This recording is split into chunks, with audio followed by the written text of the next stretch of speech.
Olá, sejam bem-vindos ao videocast Saberes Conectados, um espaço onde você terá acesso a materiais a respeito do universo que envolve a disciplina de educação digital e ecossistemas de aprendizagem.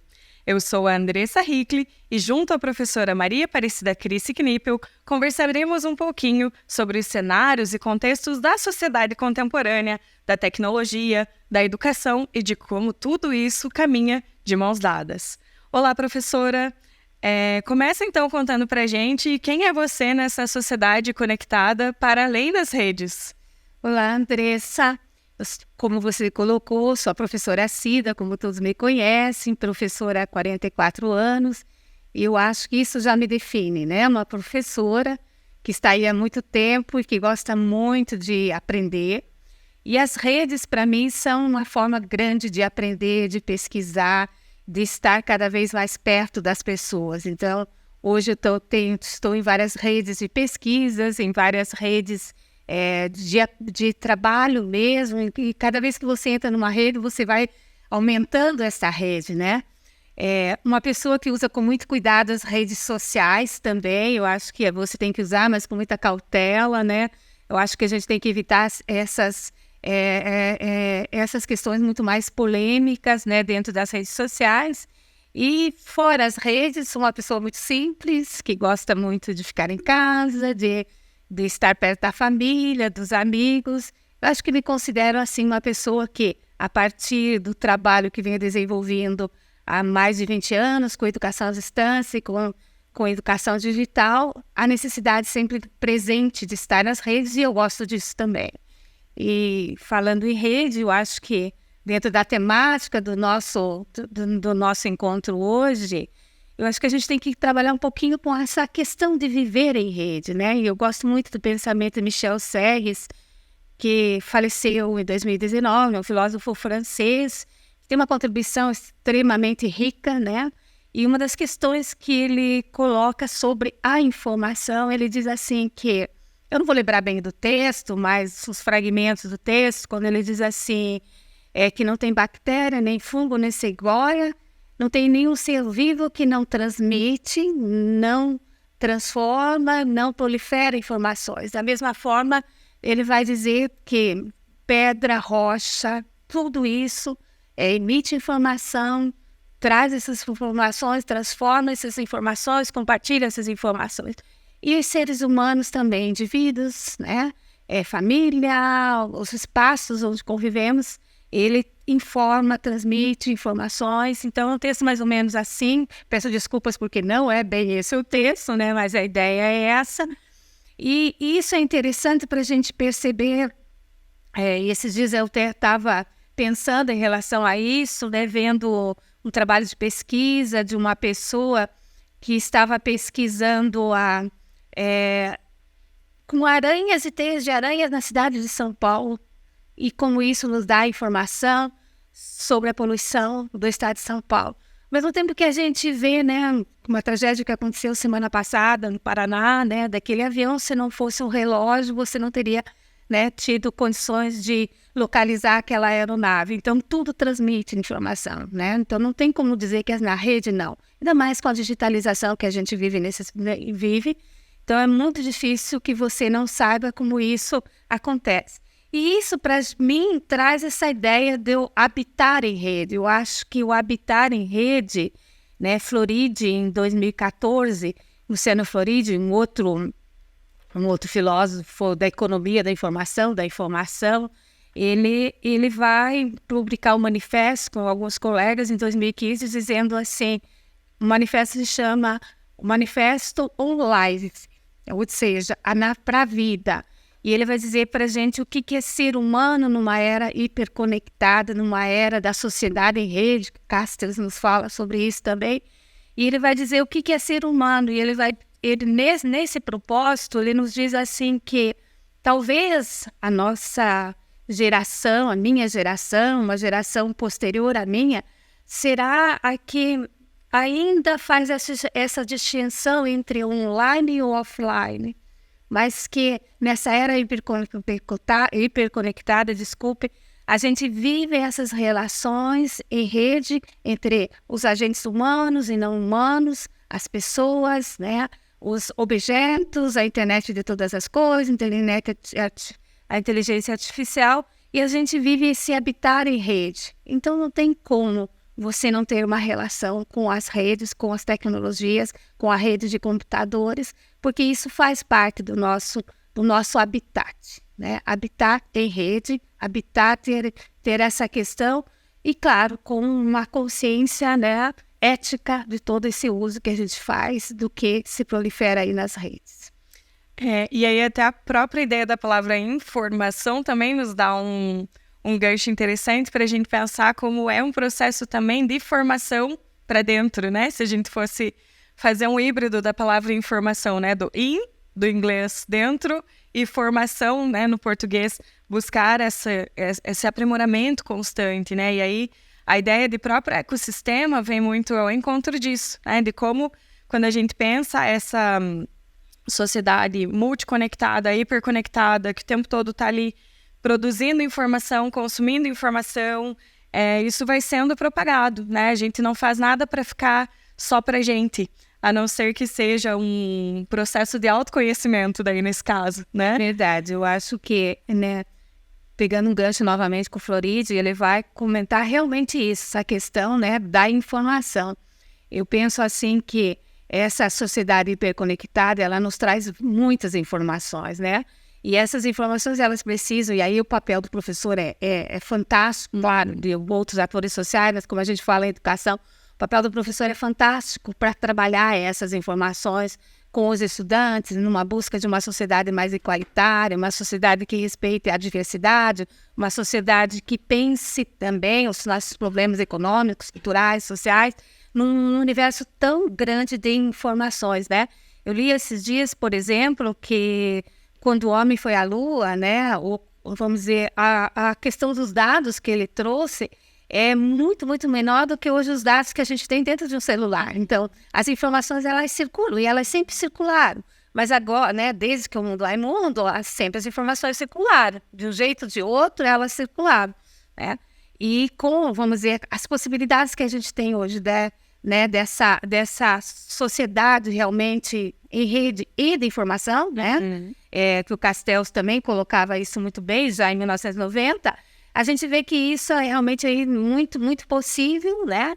E aí traz para a gente também, né, um conceito que agora a gente vem trabalhando bastante, o mundo todo está trabalhando com a questão da aprendizagem ao longo da vida e intergeracional, porque é essa possibilidade que a gente tem a partir dessa gama de informações e de recursos que temos, de cada vez mais a gente está aprendendo ao longo da vida, e entre gerações, crianças, jovens, idosos, né, e as adultos, a gente consegue ir trabalhar e trabalhar um pouco mais de uma forma assim que a aprendizagem não ocorre, a gente sabe disso, só no ambiente escolar, mas ela também não se encerra dentro da universidade. Ao longo da vida, a gente precisa estar buscando outros meios. E é muito interessante a gente pensar como, né, na própria perspectiva do Castells, né, da ideia do capitalismo informacional, né, de como isso também vai movimentar, e esse às vezes é um detalhe da vida em sociedade, e de como a internet e a tecnologia nos impacta mesmo muito fortemente. Eu estava até lembrando recentemente com os meus alunos da graduação, na semana passada até, sobre o bug do milênio, né? Então a gente estava discutindo muito a questão da inteligência artificial, de como isso hoje tem tomado uma proporção gigantesca, e até com discussões na nossa área da comunicação dos limites éticos da utilização da própria inteligência artificial, mas que nos remete a momentos de um passado não tão distante, né, de um passado bem recente, que nos leva a refletir sobre isso, né, sobre como o que a gente conhece até aqui nos leva a conduzir a nossa interpretação da informação de uma forma, né? Então eu lembro que na época que falava do bug do milênio, achavam que tudo ia zerar, né? Quando passasse do 1999 para o 2000, as máquinas não iam suportar a informação e era um auê. Eu lembro que os telejornais se debruçavam sobre isso para discutir essa questão, né? Justamente em função dessa relevância, né? Daquilo que o Castells fala, desse capitalismo informacional, né? E hoje o papel da educação nesse processo é tão crucial, porque a gente também vive um overload informacional. E aí, se a gente tem tudo isso, tem essa sobrecarga, a gente não sabe o que fazer com essa sobrecarga, né? Então, o o real e o virtual vivem essa simbiose. Eu acho muito legal que tem muitos filmes, séries que dão conta disso. Até vai aparecer pra gente aqui na tela alguns desses exemplos, né? Temos vários filmes, inclusive animações, como Família Mitchells, que é um filmezinho que parece a primeiro momento ingênuo para criança, e quando você vai ler as camadas possíveis de contexto que existem ali, toma uma proporção muito maior, né? Tínhamos lá o Minority Report também, que era um filme super... No momento em que a gente assistia, no momento que a produção aconteceu, eu falava, uau, isso é impossível de acontecer. Hoje a gente usa isso no nosso cotidiano quando vai a uma agência bancária e lê a nossa digital lá na biometria, né? Então, nós temos processos que vão acontecendo e a sociedade vai produzindo, reproduzindo e conduzindo saberes, conhecimentos como um real ecossistema, né? Realmente atrelado àquilo que a professora falou no início da sua fala, né? Como cada elementozinho constituinte dessa vida em sociedade, dessa vida em rede, da qual o Castells fala, nos impacta diretamente. E a tecnologia vem e dá um impulso ainda maior para isso, né? E eu acho que a ideia da construção coletiva também, da qual o Pierre Levy fala muito, né? Da inteligência coletiva. Isso é tão estrutural para nós, e eu acho que esses processos de formação são, assim, a cerejinha do bolo para construir isso, né, professora? Como que a senhora vê isso, né? Essa perspectiva da educação também se valendo dessa coparticipação, dessa coletividade, desse olhar para determinados temas com múltiplos olhares. Como que a senhora entende essa contribuição? Você traz várias questões aí bastante interessantes, né? E eu acho que a educação, e a gente trabalha muito com esse conceito de educação digital em rede, ela vem realmente para mostrar muito do que você coloca aí, né? Que a gente vive nesse processo de um cogendramento entre o virtual, né? A geografia física e a geografia virtual, e vários pesquisadores têm apontado para a gente que a gente tem os ambientes naturais, os ambientes construídos, o que a gente denomina de verde, de uma ecologia sustentável, uma ecologia verde, mas a gente precisa entender o ambiente digital, que ele tem uma paisagem informacional muito, muito interessante, e aí o papel da educação é extremamente essencial para isso, até para combater toda essa desinformação que vem junto. Muitas vezes eu tenho ouvido ultimamente dizerem, a gente cada vez mais vai precisar não arquivar, mas deletar, né? Deletar as informações e as coisas que a gente tem, porque a necessidade de informação é tão grande, mas a questão de que a própria inteligência artificial, os próprios meios nos trazem essas informações de uma maneira muito mais rápida, né? E a gente vê que isso é possível. Então, nesse processo, também você colocando aí para a gente tantos filmes que abordaram, claro, muitas produções que, não que elas espelham totalmente a realidade, mas elas nos fazem refletir nessas camadas todas, várias situações, né? Tem muitos também documentários que espelham realmente situações interessantíssimas, né? Desse monitoramento que a gente vive, né? Porque também essa é uma questão que a escola precisa trabalhar, a questão da cidadania digital e dessa ética digital. Essa ética digital é extremamente importante quando a gente trabalha nesses ambientes naturais construídos, no ambiente digital, nessa correlação que se estabelece, porque é um campo que vem ganhando muita força, esse campo da ética digital, para a gente realmente ter nítido que hoje a gente não pode trabalhar no sentido de trabalhar, pensar, refletir se a tecnologia é útil ou ela é prejudicial.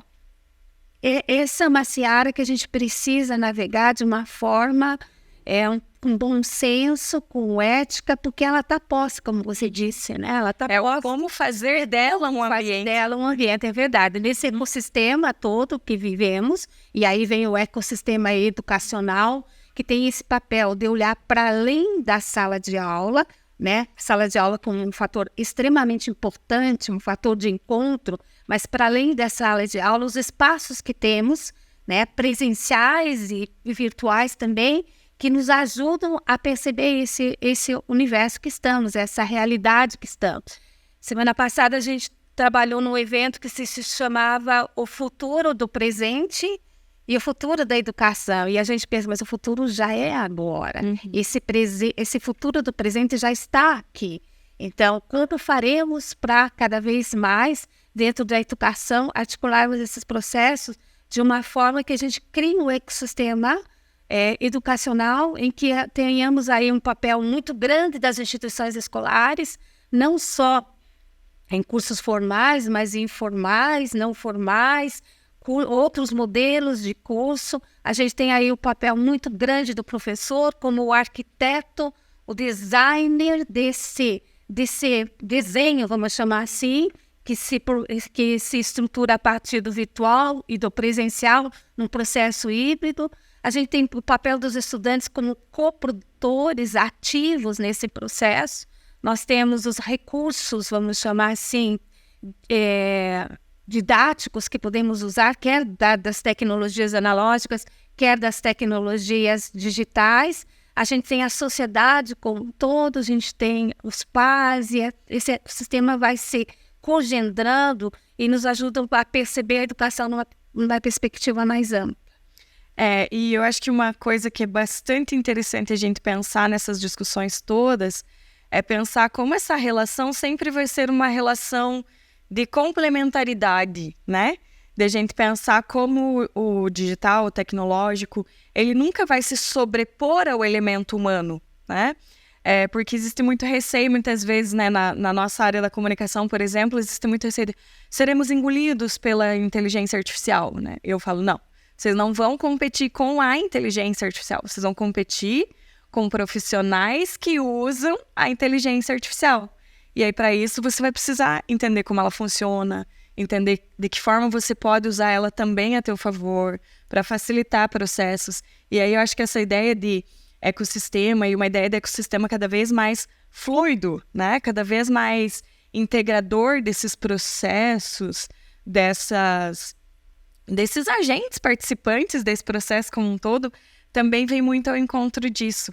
E aí a ideia das redes, né, professora, que a senhora começou falando disso, dessas redes pessoais, profissionais, de redes de pesquisa, redes de ensino, e essas redes todas funcionando também como uma segunda grande rede, tem um papel fundamental nesse processo, né? É verdade, eu acho que você disse bem, né, Andressa, essa questão da complementaridade, né? Não há como, né, nós vivemos, né, e às vezes as pessoas dizem assim, mas você fala tanto de viver em sociedade, mas a gente não nota isso. Notamos sim, a gente é um ser humano, a gente é ser social e a gente precisa do outro, né? Muitas vezes eu tive uma experiência interessante esses dias, né, trabalhando com vários pesquisadores já há uns 2, 3 anos, e nós não nos conhecíamos presencialmente, mas a gente, quando nos conhecemos presencialmente, a gente começou a conversar e depois um disse assim, nossa, mas que bom conhecê-la presencialmente, daí que você nota que você não o conhecia, porque essa rede já havia se estabelecido, mas aquele contato foi tão legal, aquele contato presencial foi tão, tão importante, né? Então, você disse muito bem, nós precisamos lidar com essa inteligência artificial. E aí a gente ouve falar na indústria 4.0, né, na educação 4.0, na sociedade 5.0, e essa sociedade 5.0, ela aponta bem essa questão da necessidade desse equilíbrio entre toda essa questão informacional, que você bem colocou, da própria questão capitalista dessa informação, e ao mesmo tempo esse equilíbrio que você precisa com o humano. Então as tecnologias, se elas só fazem sentido, se elas forem realmente forças ambientais que modificam a forma como nos relacionamos com a vida, com a sociedade, e que nos tragam benefícios. Senão ela não faz sentido. Então essa complementaridade é essencial, né? A tecnologia vai substituir as pessoas. Não, quer dizer, outras formas de ação com essas tecnologias são essenciais, né? São essenciais, são importantes, fazem parte, e eu acho que volta aí, a educação, a família tem um papel preponderante, né? Nesse entendimento de como isso funciona. Eu acho assim essencial mesmo, né? E a gente vem falando nisso, dessas relações, desses atos conectivos entre as pessoas, né, e a própria tecnologia. Eu acho assim que nós, na educação, a gente sempre soube que a inteligência artificial está aí. Uma questão é, e todas as pessoas, não só nós da educação, uma questão é nós nos relacionarmos, né, com a Siri, com o assistente virtual da Magalu, que você conhece. Outras vezes a gente entender que tem tanta outra inteligência artificial que você não percebe ela de forma tão, né, vamos dizer assim, tão nítida, tão emblemática, mas que de alguma forma estão aí, algumas até, né, trazendo não coisas tão benéficas para nós, porque falta essa questão da ética. E eu acho que nós, como professores, nos assustamos muito com o ChatGPT, né? Porque à medida que você coloca lá, que você pede informações, que você pede um texto, a gente tem que entender que você está ganhando alguma coisa, mas você também está deixando seus dados, a sua forma como você pensa, e você está alimentando uma inteligência com muitos milhões de dados, né? E que você ajuda nesse processo como um todo. E isso talvez nos tenha assustado um pouco mais, mas não é possível não entendermos que esse universo já faz parte também da educação há algum tempo, que de repente materializou-se muito mais nitidamente para nós no ChatGPT. Negá-los, né, negar esses dispositivos seria como remar contra a maré, né? E aí, sobretudo, quando a gente pensa nesse contexto digital, não faz sentido para a gente, né? E agora me lembro também de uma outra discussão, mas acho que vai ficar para um outro episódio, professora Cida, da questão da própria noção de interatividade, interação, de como a gente vai precisar sempre do elemento humano, porque senão nem interação nós temos, né? E de interações são feitas as nossas vidas. Lembrei isso enquanto a senhora falava do encontro que teve pessoalmente com pessoas que só conhecia virtualmente, né? E acho que isso daria uma outra discussão para nós. Com certeza, a questão da interação é essencial, né? E faz parte dessa... Hoje a gente vive sobre uma égide da comunicação interativa. O tempo todo. O tempo todo. Em todos os tipos de relações. Em todos os tipos de relações, com certeza. Então, obrigada, professora Cida. E assim chegamos ao fim desse episódio do videocast Saberes Conectados, onde exploramos o fascinante mundo da educação digital e dos ecossistemas de aprendizagem. Espero que essa jornada tenha sido enriquecedora para você, assim como foi para mim e para a professora Cida. Neste episódio, tivemos a oportunidade de mergulhar nas infinitas possibilidades que a tecnologia nos dá para transformar e ressignificar os processos educacionais. Discutimos a importância de uma abordagem digital que inclua, valorize e trabalhe acessibilidade, diversidade, equidade, garantindo que todos possam fazer parte como agentes desse processo. Exploramos também a noção dos ecossistemas de aprendizagem, que são verdadeiros ambientes colaborativos onde estudantes, professores, instituições, redes de pessoas podem usar recursos digitais de forma interativa e colaborativa numa relação sempre de complementaridade. Que nós possamos estar sempre atentos ao papel da educação, ao papel dos professores como mediadores, incentivadores e facilitadores. Que essa evolução tecnológica não nos assuste, que ela faça parte do nosso dia a dia, que ela faça parte das nossas rotinas e que nós possamos ver todas essas possibilidades como um caminho promissor, cheio de possibilidades e transformações positivas para que a gente possa ensinar e aprender o tempo todo, sempre em coletividade, sempre junto das pessoas. Vamos continuar explorando, aprendendo, compartilhando conhecimento, tudo assim sempre no gerúndio mesmo, que é para dar a ideia de movimento. E aí, ficamos por aqui. Então, nos vemos em breve em mais um episódio de Saberes Conectados, onde seguiremos tentando entender e buscar novas perspectivas a respeito de fronteiras, possibilidades, sobretudo com foco na educação digital. Até lá!